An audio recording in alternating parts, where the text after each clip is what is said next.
At 2:22 p.m., cruising smoothly at 29,000 feet, China Eastern Airlines Flight 5735 suddenly did the impossible. In less than 2 minutes, a Boeing 737-800 went from stable flight to a near vertical dive straight into the mountains of Guangxi. No distress call, no warning, no survivors.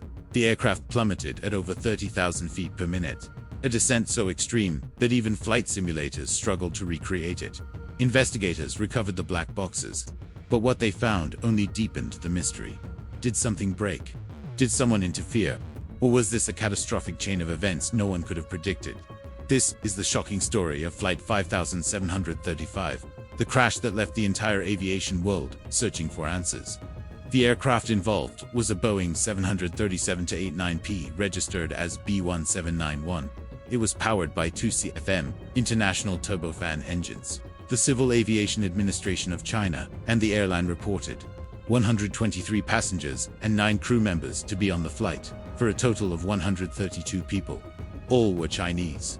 The occupants involved 74 families across 17 provinces of China. The flight crew consisted of 3 pilots, 5 flight attendants, and an in-flight security guard. The pilots were 32-year-old Captain Yang Hong, the Chinese nationality, had been employed as a Boeing 737 pilot since January 2018, with a total of 6,709 flight hours. 59-year-old First Officer Zheng Zhengbing, Chinese nationality, was amongst China's most experienced commercial pilots, with 31,769 flight hours, and was a flight instructor for China Eastern, having trained more than 100 captains. He had been awarded the honorary title of Meritorious Pilot of Civil Aviation in 2011. 27-year-old Second Officer as Observer Ni Gongtao, Chinese nationality, with a total of 556 flight hours, was aboard to fulfill training duties. The aircraft departed Kunming Changshu International Airport for Guangzhou Baiyun International Airport at 13:15 and was scheduled to land at 15:05. The aircraft was scheduled to travel earlier from Bushan to Kunming, but this segment of the journey was temporarily suspended due to low passenger numbers as a result of the COVID-19 pandemic in mainland China. Contact with the aircraft was lost over the city of Wuzhou. At 14:22, while approaching its top of descent into Guangzhou, the aircraft entered a sudden steep descent from 29,100 feet. It briefly leveled off and climbed from 7,400 feet to 9,225 feet, but then plunged downwards again, reaching a final recorded altitude of 3,225 feet at 376 kiloknots, less than 2 minutes after the beginning of the descent, with a maximum descent rate of above 32,000 feet per minute. At 14:23, the aircraft lost signal and crashed in the mountainous regions of Teng County, causing a fire in nearby vegetation. According to an astronautics and aeronautics professor at Massachusetts Institute of Technology, preliminary data indicated the aircraft traveled close to the speed of sound when it crashed. Data from Flight Radar 24 suggest it was traveling at speeds of 640 kilometers per hour and may have exceeded 1,126 kilometers per hour at the time of impact. The aircraft's impact into the ground created a crater 100 feet wide and 66 feet deep, where most of the wreckage was discovered. The footage of the aircraft plummeting to the ground. Residents of the villages surrounding the crash site heard a loud explosion. The final descent and crash was recorded by a security camera at the premises of a local mining company. The video showed the plane in a near vertical dive seconds before it struck the ground. Footage from the crash site showed wreckage and a fire. Many smaller pieces of wreckage were scattered in the surrounding area. All of the plane's occupants died. It was the first fatal crash involving China Eastern Airlines since November 2004's Flight 5210. Some information channels, such as at Kunming Changshui International Airport and Emitrip, temporarily showed the flight had arrived due to not registering the flight's loss of contact. Others showed loss of contact, unknown, or a blanked-out status. The recovered cockpit voice recorder, the 23rd of March 2022.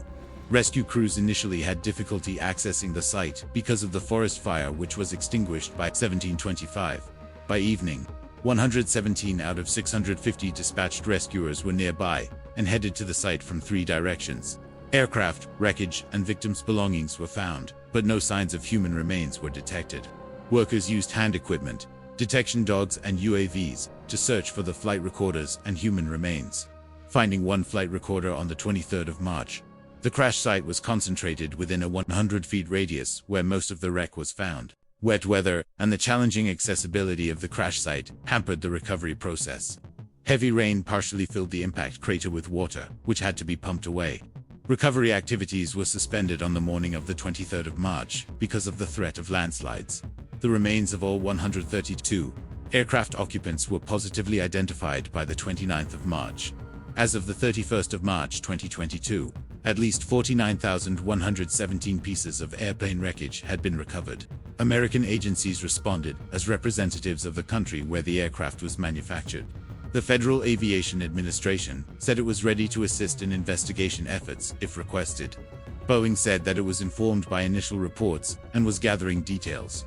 The National Transportation Safety Board said a senior official had been appointed as its representative to the inquiry. Representatives from CFM International, Boeing, and the FAA were assigned as technical advisors in the probe. COVID-19 quarantine regulations may have hampered access of United States investigators to mainland China. The cockpit voice recorder was found on the 23rd of March 2022, severely damaged externally, but the internal storage unit appeared to be relatively intact. It was sent to Beijing for data extraction. The emergency locator transmitter was retrieved on the 26th of March, and on the 27th of March, the flight data recorder was recovered. It had been buried 5 feet deep in the soil and appeared slightly dented, but was intact. The two flight recorders were sent to a facility in Washington, D.C. for analysis. Concurrently, on the 1st of April 2022, a team of NTSB investigators left the United States for China. Mao Yanfeng, head of aircraft investigation at the CAAC, stated the flight had not encountered dangerous weather conditions. No components of common explosives were detected. Chinese leadership called for open, timely and transparent publication of information about the crash. The CAAC published a preliminary report on the 20th of April 2022, 30 days after the accident. Soon after the accident, it was suggested that catastrophic failure of the tailplane, for example, a stabilizer problem and sabotage, such as a pilot intentionally crashing, were two of the possibilities regarding the cause of the crash. On the 24th of March 2022, a piece of the jet was discovered about 10 kilometers from the crash site, initially giving weight to the theory of a mid-air breakup. However, the Chinese authorities later confirmed that it was a winglet, whose loss should not severely impair airworthiness, and which is lightweight enough that it might have been blown some distance by the wind after breaking off during the descent. On the 20th of April 2022, 30 days after the accident, the CAAC released a preliminary report regarding the accident, stating that there was no abnormality in the radio communication and control command between the crew and the air traffic control department before deviating from the cruise altitude. It was reported that the plane was airworthy, up to date on inspections, that all personnel met requirements, that weather was fine, and that no dangerous goods were found. Both aircraft recorders were severely damaged and were sent to Washington for further investigation. On the 20th of March 2023, the first anniversary of the accident, the CAAC released an unusually short interim statement that the investigation is ongoing, due to the very complicated and very rare nature of the accident. On the 20th of March 2024, the second anniversary of the accident, the CAAC published an interim update, according to which no anomalies had been found. All activities and procedures adhered to the prescribed protocols. Ground crew, including the air traffic control personnel, were found competent, and navigation equipment were working as expected. Officials further stated they would update the report as more information becomes available. The report was published one day before the second anniversary of the crash. On the 21st of March 2025, the third anniversary of the accident, the CAAC did not release an annual investigation progress report or a final investigation report, as required by the Chicago Convention on International Civil Aviation and CAAC's own coded regulations. On the 19th of May 2025, in response to an open government information request, the CAAC said that it decided not to release an annual interim investigation report to the public because releasing the report might endanger national security and societal stability. Early reports of the aircraft's flight data recorder pointed towards a deliberate crash from the cockpit. Flight controls were pushed to put the plane into a dive. This led the investigation toward the pilot or the possibility of a cockpit breach. China Eastern Airlines noted the unlikeliness of anyone breaching the cockpit, as an emergency code was not broadcast. The Chinese authorities are not pointing to issues regarding mechanical or flight control problems. On the 17th of May 2022, the Wall Street Journal reported a source from the United States government, from officials involved in the investigation, as saying that the plane had been intentionally crashed, based on an analysis of data from the aircraft recorders. News reports published by ABC News on the same day concurred with the Wall Street Journal's report of the investigating officials in the United States government, declaring that the aircraft had been deliberately put into a vertical dive by a person on the flight deck, also citing flight recorder data showing that the landing gear and flaps had evidently not been engaged or deployed during the aircraft's descent, which would indicate the pilots attempting an emergency descent or landing. Multiple reports also mentioned that in the moments just before and during the descent, there were no distress or mayday calls from the cockpit to air traffic control, nor any answers to the attempts from air traffic control and nearby aircraft to make contact with the aircraft. A video was released to the public on the day of the accident, showing the aircraft entering a steep dive before slamming into a hilly area. On the 11th of April 2022, the CAAC said that media speculation about the cause of the crash has gravely misled the public and interfered with the investigation. The tragedy of China Eastern Flight 5735 reminds us how fragile aviation can be, and how essential continuous learning, rigorous safety culture, and unwavering vigilance are in preventing future accidents.